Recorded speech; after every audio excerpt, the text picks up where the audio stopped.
less than 40% have had any kind of a RMA or FMA or any kind of a professional valuation done ever. Let alone if we would ask in the last year or two, who's had an RMA, a real market analysis done, the answer would have been probably less than 10%. Welcome to a brand new episode of the M&A Mastermind podcast presented by Cornerstone International Alliance. I'm your host, Nick Olson. On this show, I get the opportunity to talk with the brightest minds in lower middle market M&A. Together, we discuss industry intelligence, deal management, shared successes, specialized expertise, and much more. If you serve the small to medium-sized business owner, this show will offer you tactics and insights you can use and implement now to become a master in M&A. Hey, everybody. Welcome to a brand new episode of the M&A Mastermind podcast. My guest, I believe this is his third time on the show. Must be a pretty good guest if that's the case. But Scott Bushkie, he's the managing director, managing partner and founder of Cornerstone Business Services, the founder of Cornerstone International Alliance. He is a best-selling author, a sought-after keynote speaker, and is very on the cutting edge of research in this industry, which is what we're diving into here today. I know he loves coaching his kids in basketball and seeing them succeed at all the things that they do, and very much an innovator in our industry, a very sought after person to talk to. So Scott Bushkie is my guest today. Scott, welcome to the show. How you doing? Thank you, Nick. Doing well. Awesome. Well, so we're talking about, trying to get into inside the minds of sellers and what owners are really thinking about right now when selling their business. Now, you developed this survey, and it's really pretty telling as to what the business owner is thinking right now. But tell us about the survey. Why did you create this, and what are we going to talk about here today to get out of it? Yeah, Nick, absolutely. So I've always been, doing this for 27 years, thinking of why do business owners sell? Why don't they sell? What's in their head? What are they thinking?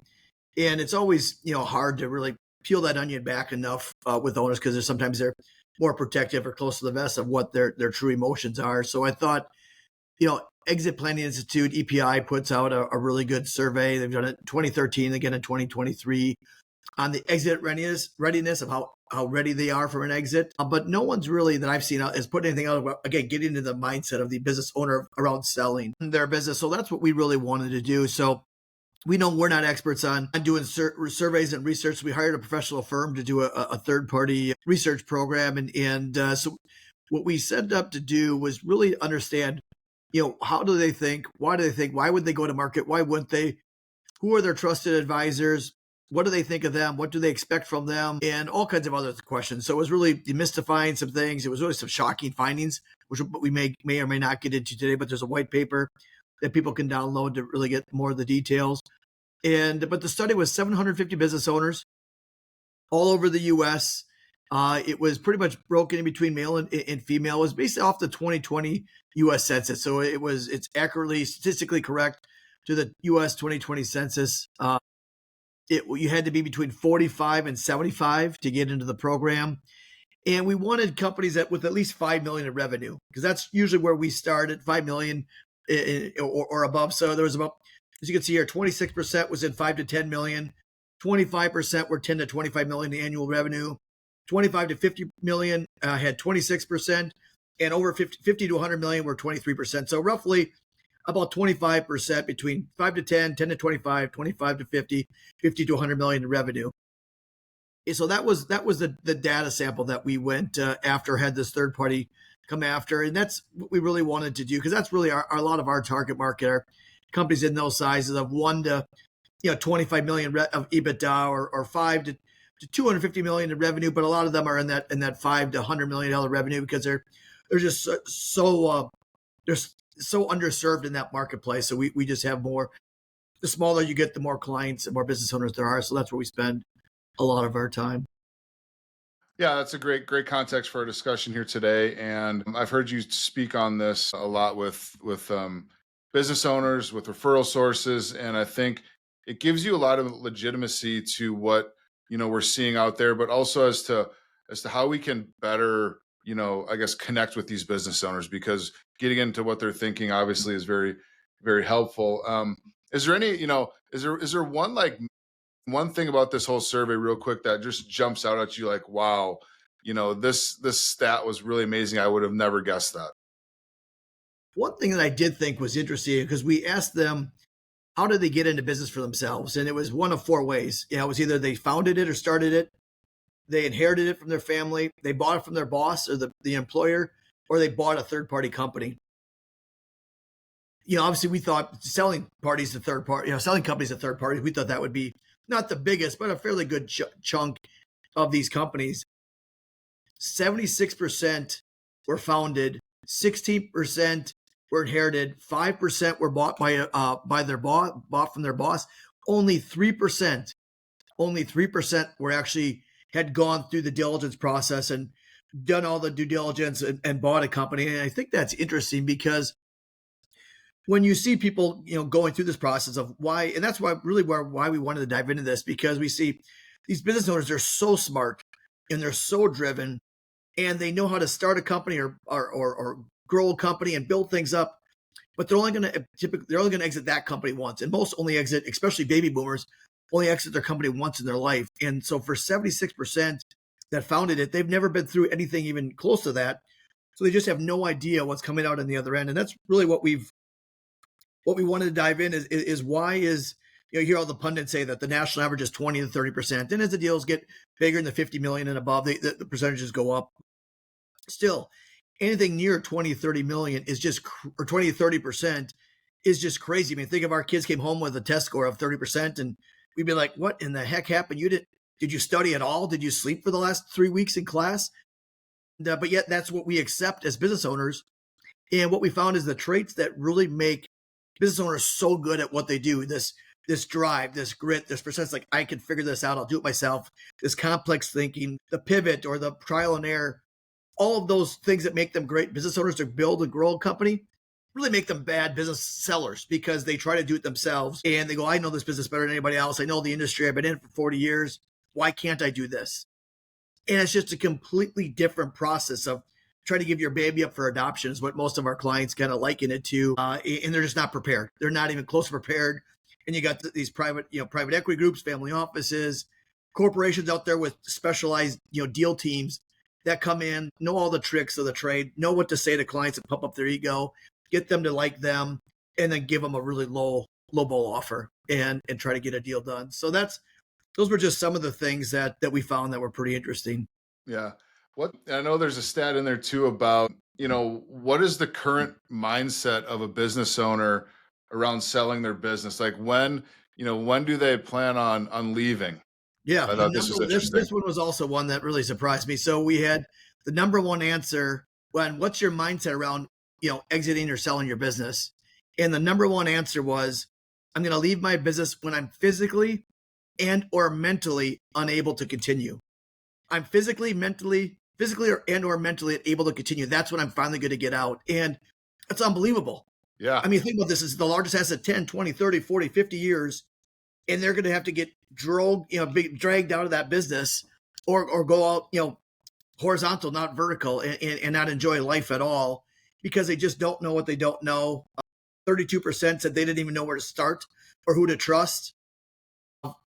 About half the people said, if I tell anybody, I'm afraid my employees will find out. If they find out, they'll all leave and quit, and I won't have a business. I mean, there's so many things that set them up for failure of what their mindset was, and that's what we're trying to demystify or try to educate business owners and their trusted advisors on with this. And another interesting talking point was you talk about selling, getting ready to sell, and I know you talk to a lot about this with financial advisors as well as making sure they understand the true value of their company. I know you asked a question. How many of you have actually done a formal valuation or a fair market analysis, which we now call a real market analysis? And how many have had one of those done professionally? Yeah, and the question was, has ever have one done? Not in the last year, but ever in their 20, 30, 40-year business career. And the answer was less than 40% have had any kind of a RMA or FMA or any kind of a professional valuation done ever. Let alone if we would have asked in the last year or two who's had an RMA, a real market analysis done, the answer would have been probably less than 10%.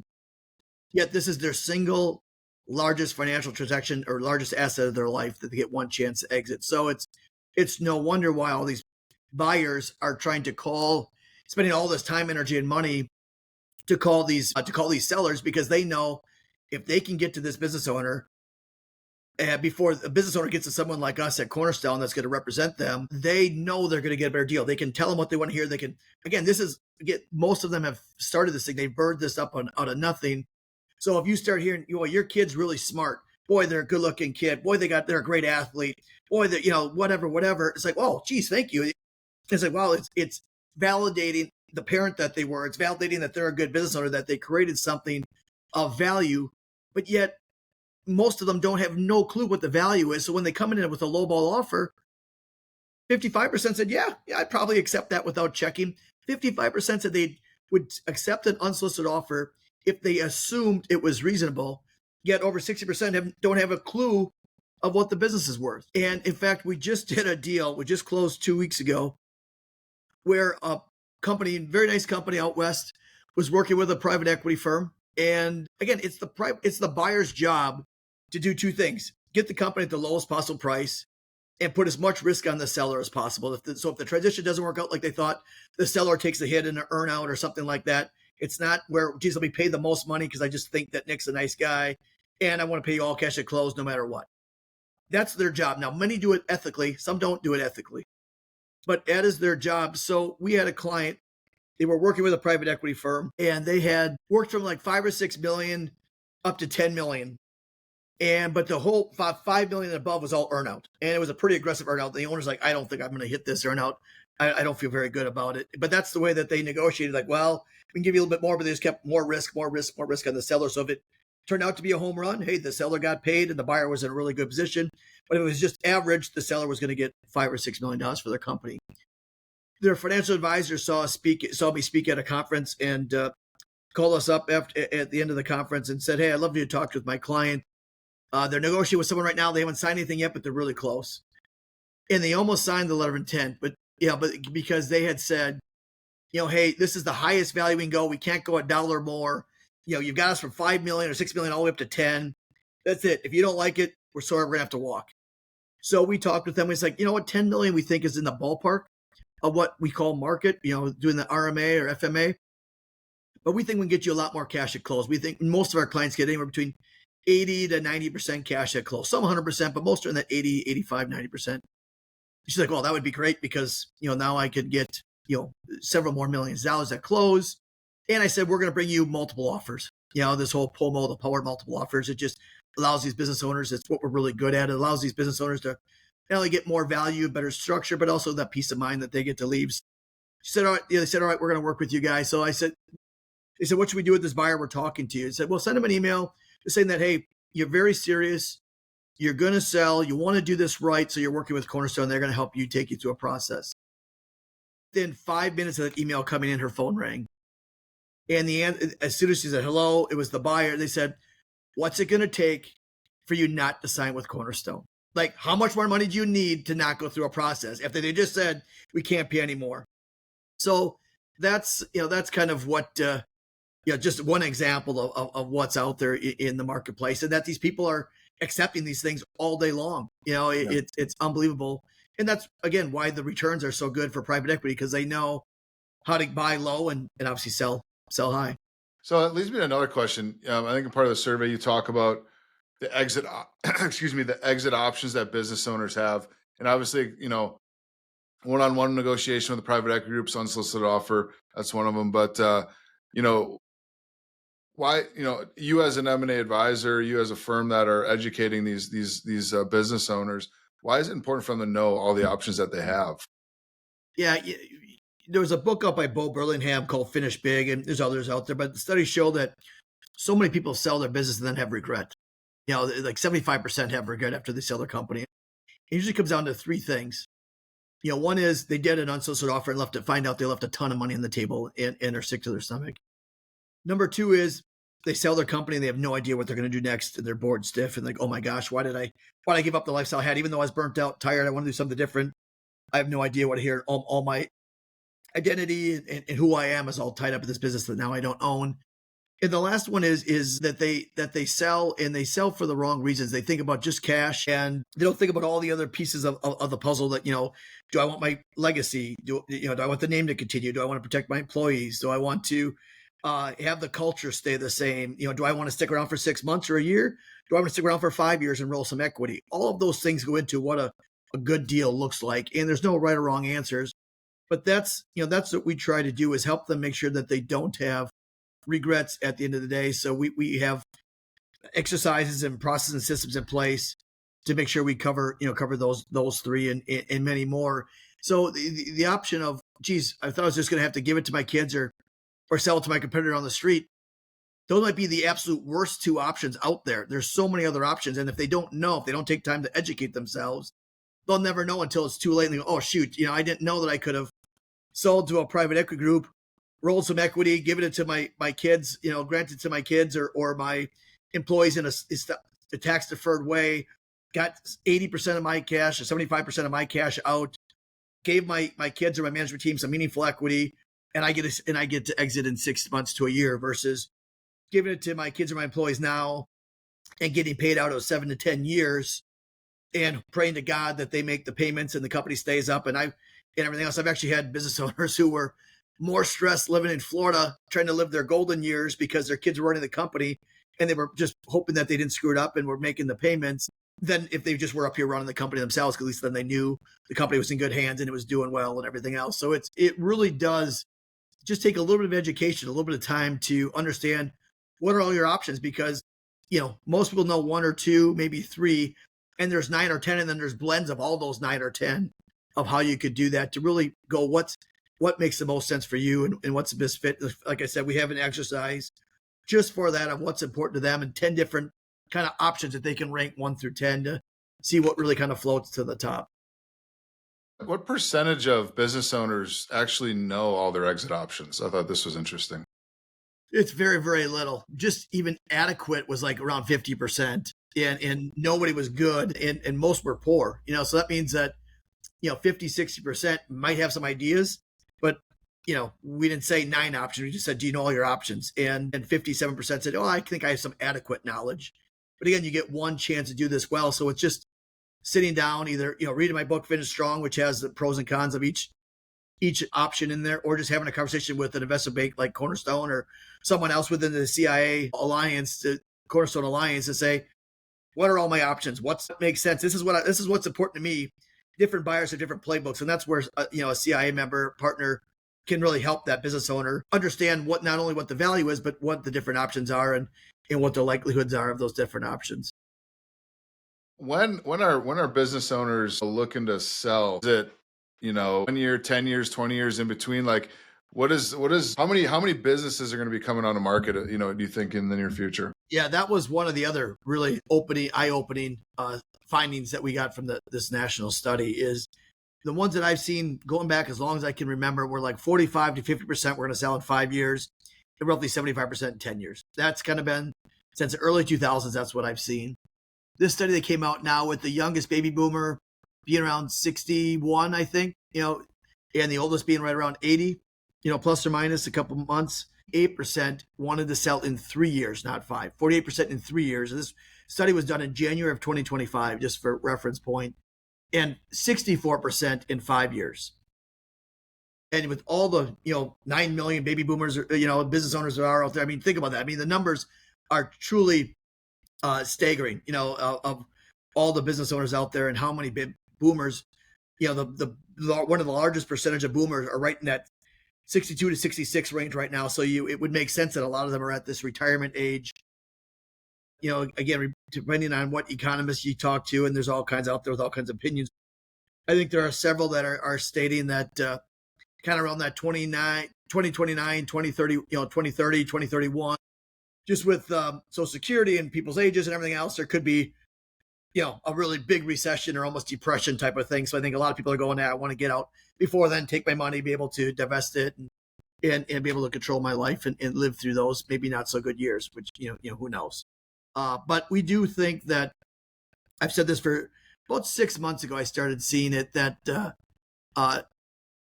we had 2021 it was funny because in 2020, we are like, oh man, with COVID, we didn't know what was going to happen. And by June, July, things started bouncing back pretty quick. Everybody sitting at home. I guess a lot of people wanted to do deals because that second half of the year was really good. 2021 was probably the best year I've seen in my 27 years. And then it was strong in early 22 until interest rates started going up in, I think, March or April of 22. And then things really hit the skids a little bit. Deals were still getting done. There's still a ton of money out there, still a bunch of buyers, but the volume of deals came down. And we saw that through 23, 24. And in the first half of 25, we saw the election last year was so polarizing that for 6 months, people kind of said, well, I don't want to sell right now because I don't know who's going to be, the president in November. And then they're like, well, okay, Trump won, good, for most.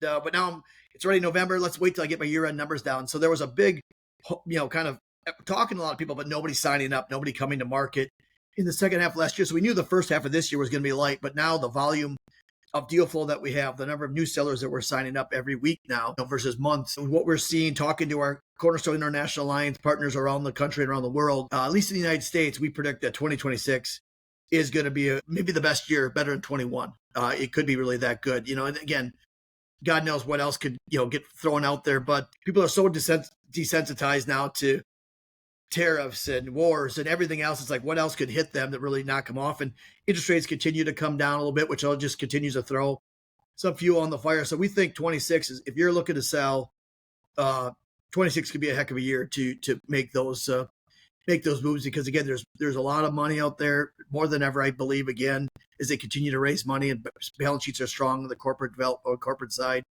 and just limited deal flow. So what we see is law of supply and demand. If there's a lot of buyers and a lot of money and less sellers, the sellers have the advantage, and that's what we're seeing. And that's what we call this POMO, the power of multiple offers, where we averaged in 2024, we normally average about 4 to 5 offers per client the last couple of years. 2024, we had 10 offers per client. And right now in 25, we have 9 offers per client, which again, as you would assume, the more offers, the higher the value you can drive up, the better deal terms you can get. And it just gives the seller so much more leverage to get what they want in a transaction. So we think it's going to be a good year for, to be a seller. This episode of the M&A Mastermind podcast is powered by Cornerstone International Alliance, where leading M&A firms come together. As part of this international network, you get access to global opportunities, over 200 M&A experts, enhanced collaboration and knowledge sharing, and some of the best M&A tools and resources available, all to help you take your firm to the next level. Ready to join this exclusive network? Visit cornerstoneia.com/new member today. The opposite of POMO and power of multiple offers is a business owner trying to sell it on their own. Talk about that a little bit. Yeah, 55% said they would, which again, they don't know what they don't know. Like you said, a third basically said they don't know where to start. And what we've seen, just to give you an idea, on the last 3 deals, I just spoke at a conference 2 weeks ago, and they asked us, in the last 3 deals that you did, that there was an unsolicited offer in writing versus what you ended up getting running a process with POMO, what was the difference? Because people go, well, if it's 4 or 5% and I got to pay you, I'm going to net out the same, so I might as well just do the deal myself. The difference between the unsolicited offers and the 3 deals that we did was 73%.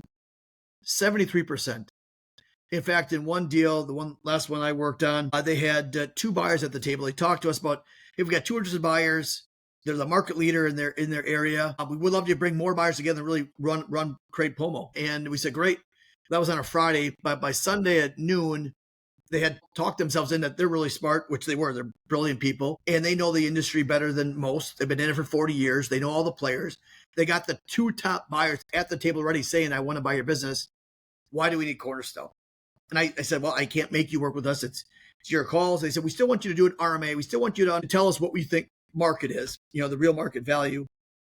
I think because they wanted to show that they could get an offer more than what I thought market was. And so it takes us about 2 to 3 weeks, about 3 weeks to do an RMA. We expedited this one. So the next week, the first offer comes in, $31 million with a $5 million earnout that they said was pretty aggressive that they might not get. We came in the next week, about 4 or 5 days later, with our RMA at $43.3 million.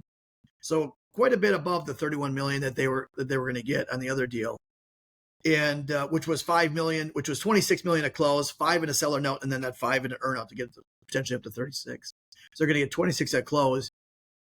And we can't just come in with a number and say 43 and then bring in offers at 20, at 30. We'd look like idiots. So we've got to make sure that's real, which that's what we do. We spend a lot of time on these things with real people, spending 3 weeks researching the industry, deals done, all kinds of different what's really going on in the marketplace with industry experts and everything else. So we came in at 43.3. They said, yeah, but that was the second biggest buyer. We've got the biggest buyer now at the table. They've come to our offices twice. They've taken us for 2 amazing dinners. They talked about all the synergies we have between our 2 companies, how great we are, how smart I am, how great my management team is, how great of a process we put in place, and how great we're all going to work together.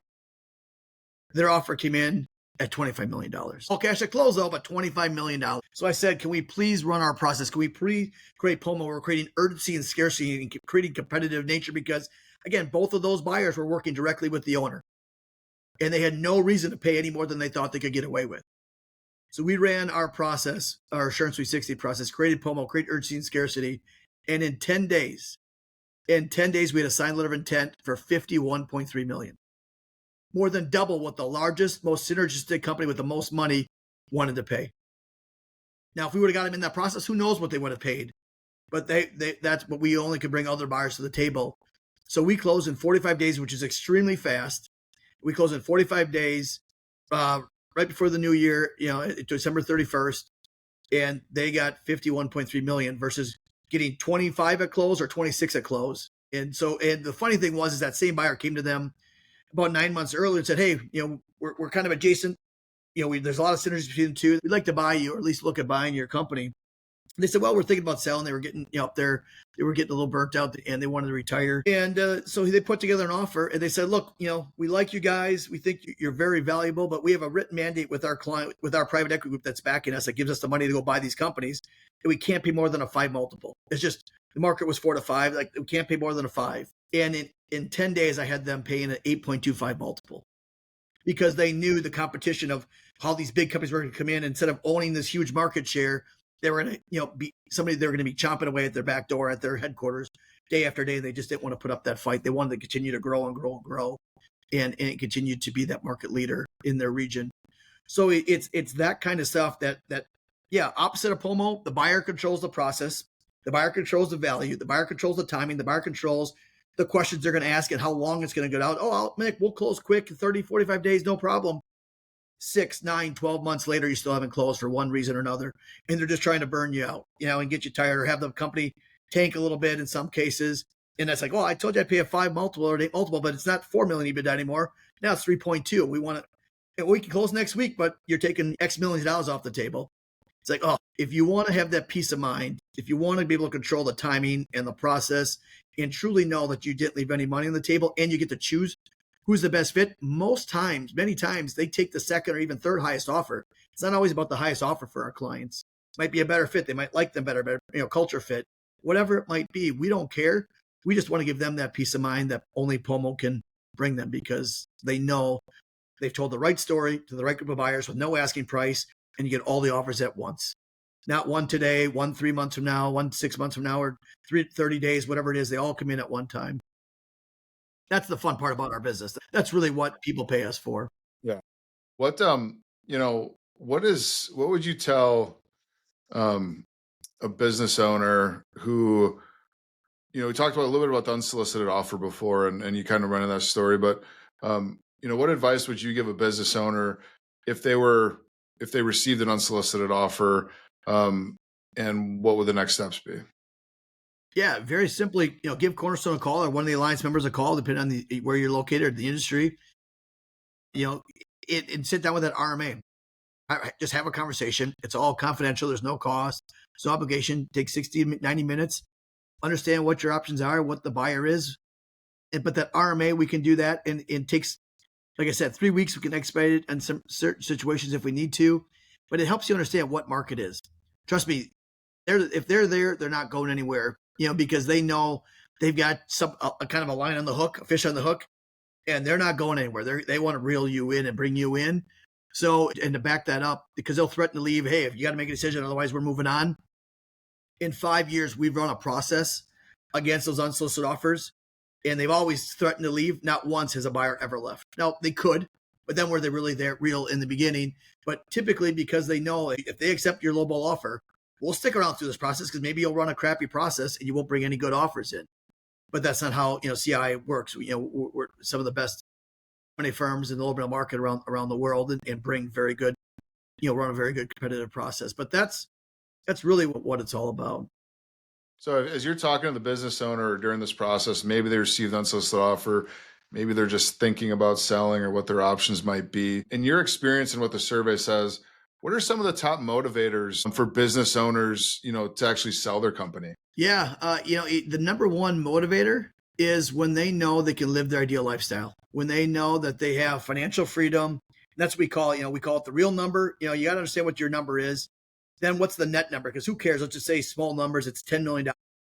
Who cares? What am I going to net out of this thing? If I got $9 million in debt and $1 million in fees, I'm getting zero. Probably not the right time to sell my company unless I got to get out for some unexplainable reasons. But if I get net $6 million, but now with your tax folks, your CPA, your tax attorney, maybe because you started earlier, the two biggest things you can do to help you sell your business at a maximum value is start planning sooner and build a team of specialists around you. And by building that team of specialists, now it's maybe instead of 6 million, hey, we got a year or two, we can do A and B, and now it's worth. Now we can net out $6.5 million. Well, they just saved you $500,000 of taxes you were going to have to pay Uncle Sam. But now that it's $6.5 million, you still got to go and figure out we call it the lifestyle number, or SEPA world, what's that wealth gap? And going, well, if my lifestyle number is 8, and my net number is 6.5, I've got two choices. I either lower my lifestyle to 6.5 because I'm tired, burnt out, sick, or just can't do it anymore, no energy in the tank. Or I go, nope, I see that I'm at 6.5. I need to get to 8. I got $1.5 million, wealth gap. And then you go up and you work with a business coach to help close that gap. And some people try to do it themselves. Our experience has been they'll kind of do it for about 3-4 weeks, and then they go back to what they've done for 20, 30, 40 years. And they come to us a year later and the value's no more, sometimes less. And they go, oh my gosh, I just frustrated as heck because I just wasted a year of my life. But getting a coach, they can come in, whether, we've got a lot of different coaches that we see out there that we could recommend that are really good, and come in, help you get there sooner, better, faster.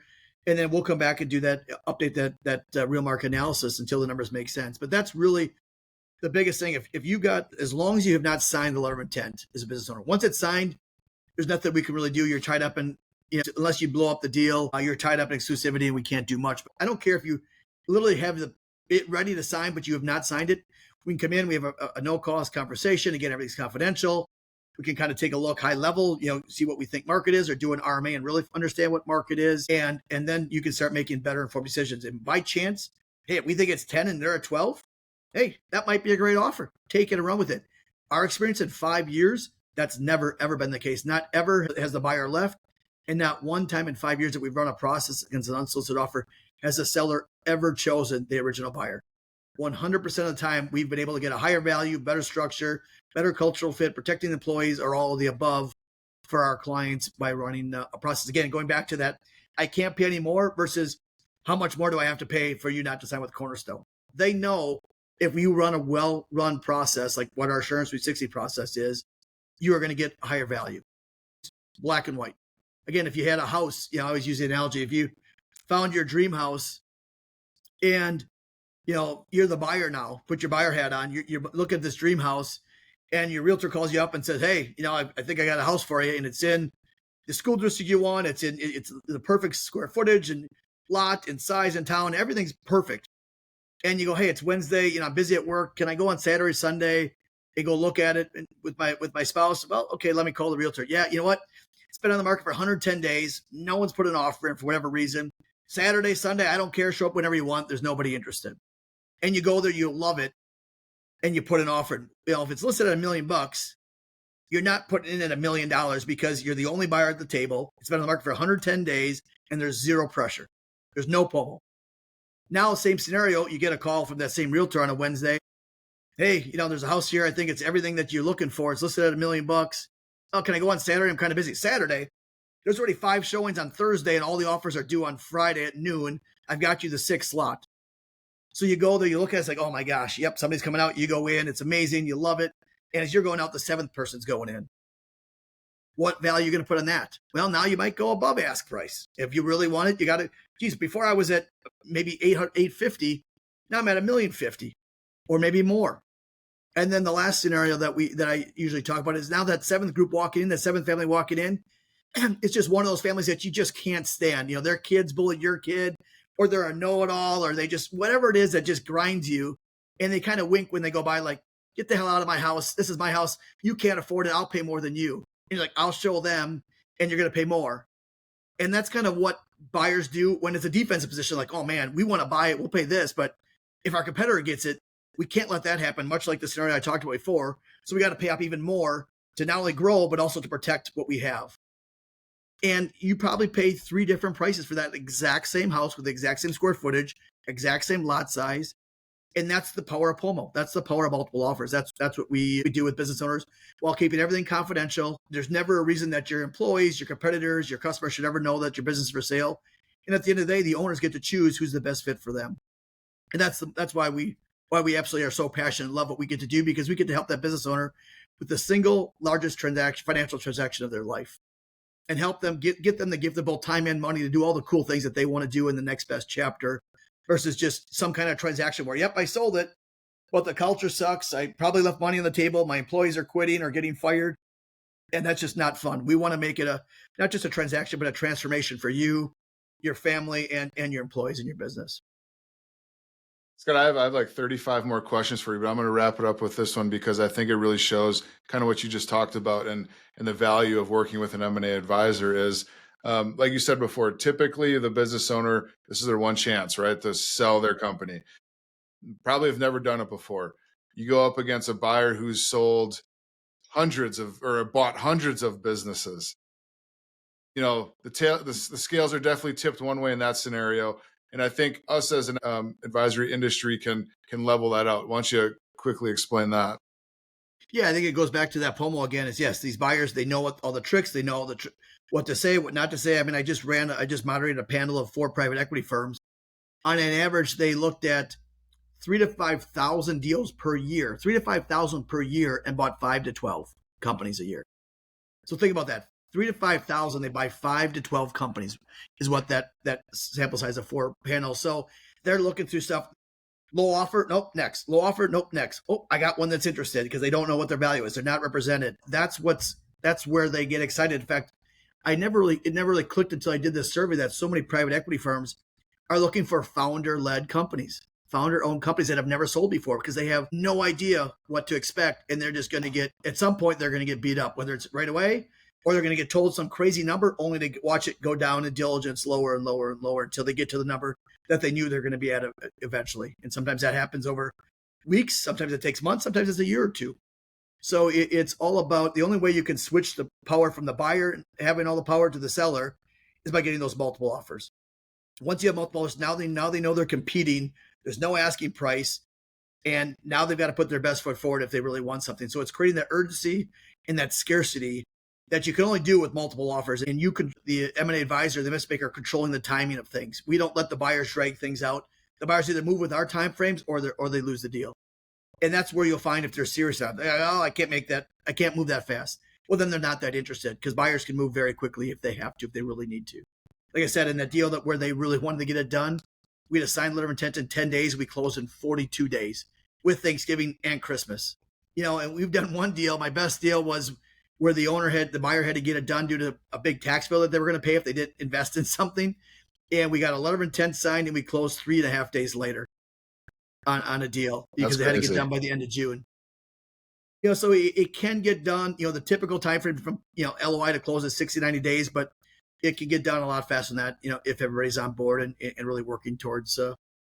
And so I think to get the power of multiple offers, that's why you invest in an M&A advisory firm, an investment bank. So they level the playing field. These buyers have done many deals. We've done many deals. So let's make it a fair fight, and we'll get you, better structure, more options. Yeah, I think exactly. Again, the buyer has all the knowledge. The seller has no knowledge for the most part. By bringing an investment bank in, now you at least have knowledge on knowledge. We can educate the business owner. But the way we get where the business owner has all the power is where you get those multiple offers. That's where POMO comes in. And that's what CIA is all about. That's what Cornerstone's all about, is bringing the best teams together to help the business owner maximize, again, they're typically their largest asset, and help them move on to the next chapter of their life. And it's a lot of fun doing it. Yeah. Scott, thank you so much. This has been amazing. A lot of great information that I think not only the business owner, but the M&A advisor, the investment banker will find very valuable, that they can talk to when pitching clients and understand, where they're coming from, the seller and the business owner on their side. So really appreciate you joining here today. Where can our listeners maybe find, the white paper that you created, or maybe more information about all this?